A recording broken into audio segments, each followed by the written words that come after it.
Mega మేనల్లుడు సాయి ధరమ్ తేజ్ నటించిన latest movie Chitralahari box office దగ్గర సినిమా మొదటి రోజు సాధించిన కలెక్షన్స్ ఓవరాల్ గా 3.5 కోట్ల రేంజ్ లో ఉండగా సినిమా బాక్సాఫీస్ దగ్గర ఈవినింగ్ అండ్ నైట్ షోలలో సాధించిన గ్రోత్ తో ఓవరాల్ గా మొదటి రోజు వసూల పరంగా సినిమా దుమ్ము లేపిందనే చెప్పాలి. ఆఫ్లైన్ టికెట్ సేల్స్ అనుకున్న రేంజ్ కు మించి ఉండటం, సినిమా షోకు ఇంప్రూవ్మెంట్ ను సొంతం చేసుకోవడంతో పాటు మాస్ సెంటర్స్ లో కూడా జోరును చూపెట్టడంతో కెరీర్ మొదట్లో సాయి ధరమ్ తేజ్ సినిమాలకు వచ్చే విధంగా ఓపెనింగ్స్ ఈ సినిమాకు మళ్లీ సొంతమయ్యాయని చెప్పొచ్చు. సినిమా ప్రీ రిలీజ్ బిజినెస్ కూడా తక్కువగానే ఉండటంతో బాక్సాఫీస్ దగ్గర మొదటి రోజు సినిమా ఇప్పుడు 3.5 కోట్లకు పైగా షేర్ ను అందుకోవడం కన్ఫర్మ్ అయిపోయింది. ఆ లెక్క 3.6 కోట్ల నుండి 3.8 కోట్లు కుదిరితే 4 కోట్ల రేంజ్ ను టచ్ చేసినా ఆశ్చర్యపోవాల్సిన అవసరం లేదని ట్రేడ్ వర్గాలు భావిస్తున్నాయి. ఇక టోటల్ వరల్డ్ వైడ్ గా మొదటి రోజు గాను గ్రాస్ 7.5 కోట్లకు పైగా ఉంటుందని అంచనా. వరుసగా 6 ఫ్లాపులు ఎదురైనా కానీ బాక్సాఫీస్ దగ్గర మజిలీ సినిమా పోటీ ఉన్నా కానీ ఈ రేంజ్ లో ఓపెనింగ్స్ ని సొంతం చేసుకోవడం అంటే మామూలు విషయం కాదనే చెప్పాలి. ఇక బాక్సాఫీస్ దగ్గర కేవలం 13.5 కోట్ల మాత్రమే టార్గెట్ అవ్వడంతో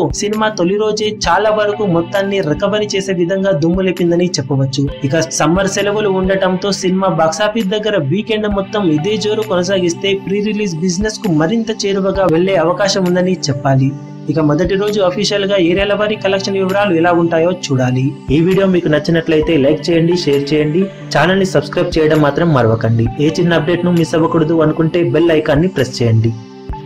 లేటెస్ట్ సినిమా అప్డేట్స్ కోసం, బాక్సాఫీస్ కలెక్షన్స్ రిపోర్ట్స్ కోసం మా అఫీషియల్ యూట్యూబ్ ఛానల్ ను సబ్స్క్రైబ్ చేసుకోండి. ఏ చిన్న అప్డేట్ ను మిస్ అవ్వకూడదు అనుకుంటే బెల్ ఐకాన్ ని ప్రెస్ చేయండి.